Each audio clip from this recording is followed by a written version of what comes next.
Hey everybody, this is Lincoln, and this is how I was able to pay off 16 grand of my remaining student loan in 1 year, and now I'm debt-free because of that. So these are some principles that I used to pay off that debt. Now you can choose a little bit to apply it to your debt payments, or you can, add on to it or things like that. But I hope it helps people out there. Because I know debt can hurt a lot, and if you don't really know about your debt, you don't realize how much you're throwing away and how much you end up paying in the long term. So in this example here, this is not a student loan. In this example, it's a line of credit, so the interest rate is a little bit higher than a student loan. So in this example, it's a 7.25% interest, and so the daily interest in this example is $2.78. Their balance originally was $14,000 of a loan, and they have the bank fee every single month at $10. So in this example here, this person, if they continue to pay minimum payments, and it's not unreasonable for people, or uncommon for people to pay minimum payments, especially nowadays with, all these other fees that people have to pay, and, things that, if they're living month to month off different things. So in this example here, if you pay minimum payments, it would take you 39 years, so you wouldn't be finished paying it off until December 31st, 2050, to pay off this debt at minimum payment. Now let's make a $1 difference here. If all you did was make a $1 change, so, some people find change everywhere, if you just throw it in, what happens? Well, that additional $1 that you invested into your loan would make a difference of $16 down the road. So that's a $16 savings for yourself. Now, instead of finding $1, you find $7 in your couch or whatever, and you decide you're going to throw in $7 addition to what you're already paying in just that one payment.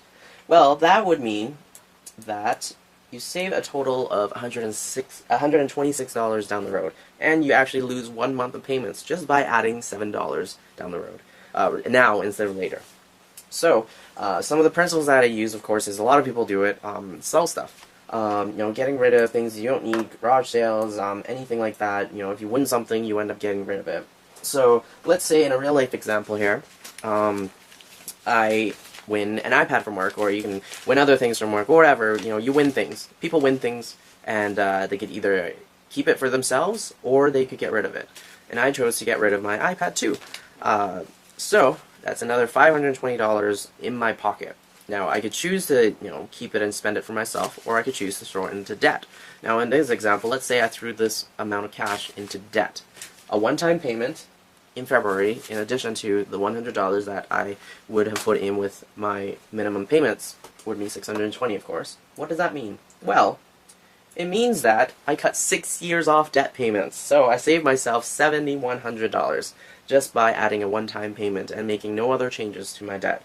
And, every time you find something, on the ground, it adds up. So just a little thing out there for people, to see how much of a difference that actually makes, instead of just paying your average amount in your payments for student loans, car payments, house payments, whatever. It makes a huge difference down the road. Now, let's look at leisure activities. Everybody can get rid of leisure activities, or any leisure items, if you get really serious with your debt. And in this case, I have a few examples here. Cable TV, $50 a month for this example. Let's say they go to Starbucks every single weekday for $4 a drink. And for this person, they eat out $200 a month. But in here, they decide maybe, okay, I'll just cut half of my eating out expenses, so they saved $100. And because of that, they're not eating out as much, and they don't have TV to watch. They're getting a little bit more active, so they don't need their $20 gym membership. So let's look at the TV here. Just getting rid of the TV alone. A lot of people will say, I don't want to get rid of my TV because I am on a contract. Now, most TV companies will charge like maximum 3 months payments, or $300 cancellation, or whatever it is. But in the long term, this person in the 3-year contract that they have will have paid $1,800, and a $300 cancellation means nothing compared to that $1,800 you have to end up paying later down the road because you don't want to pay that cancellation fee now. So, by adding $50 to your payments, which is 50% increase, you end up paying off this debt in 2024. That's a 26 years. That's a 26-year betterment, I guess, if that's a word. You don't have to pay 26 more years of debt payments because of that. And in this case, you save $24,000. Now let's bump it up to that Starbucks that I was talking about. The Starbucks eating out, and also getting rid of that gym membership. So throwing that amount of money that you would have spent anyway into these debt payments. Well, that means you don't have to, you finish off paying your debt in 2016. Now, a lot of people have like rent-to-own furniture and that kind of stuff. So in this example, I added, this person pays $100 a month for rent-to-own furniture, and they would have finished paying it off in September. So in October, I added on an extra $100 that they would have spent anyway for that kind of rent-to-own furniture. So now, that bumps it up for another year. So they're finished off paying this debt off in 2015. Now, lifestyle. A lot of people like have huge lifestyles that they want to show off and everything like that, like having a 5 gig phone plan when you really don't need it. I looked at my own data plan, and I realized that I was, using about 200 to 300 megs of data a month. So instead of spending $100 on that 5 gig plan, I now, well, I don't spend this much, but in this example, $50 500 meg plan a month. So that's a $50 savings. Throw that into your debt, and let's say you have a phone plan that you have for 400 minutes a month. But you realize that you use 100 to 120 minutes, and you can find this out with all your phone bill payments in the last year and see how many minutes you actually use. So I found that I use about 100 to 120 minutes a month, so I really didn't need a $400 minute plan. So $15 savings right there, and same with high-speed internet. A lot of people will be like, oh, I need the fastest internet speed ever, but really, what are you using it for? And I found out I was using it only for YouTube and email and Facebook. Really. I don't need a 100 meg internet plan. So instead of paying $85 in this example, you can downgrade it to a 6 meg plan, which is more than adequate for YouTube viewing and stuff like that. $61 savings, and add that all together, that's $126 that you would have spent anyway that you're putting into your debt now. So downgrading your life means that you cut it off by yet another year. So you've saved a total of your original from $46,000. Now you've saved a total of $30,000 that you would have put in your debt down the road just by doing a little few changes in your life.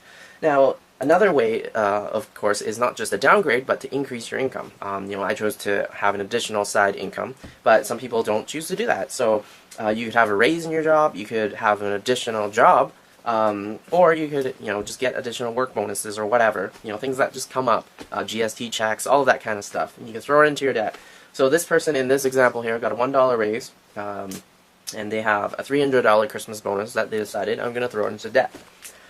And let's say they did some bottle drives, 2 bottle drives, $30 each, and they decide to throw it into their debt.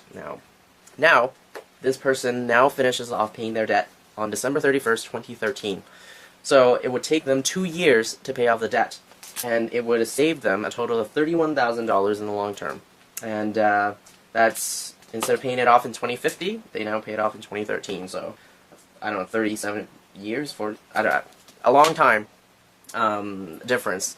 And now the great thing is, now that they have paid off that debt, every single month they have an additional $736 they can spend on whatever they want. They can make other debt payments, or they can buy themselves an Apple iPad every single month. Now, wouldn't that be sweet to be able to buy an iPad every single month? Pretty cool to me. And so I hope that helps people out there to pay off their debt sooner, and apply these principles, and every little thing that counts. As you see, that $1 turned into $16 later down the road. And you can do whatever you want with that money after you get debt free. So pay off your debt now, and don't buy now, pay later. Pay now, and live better off later.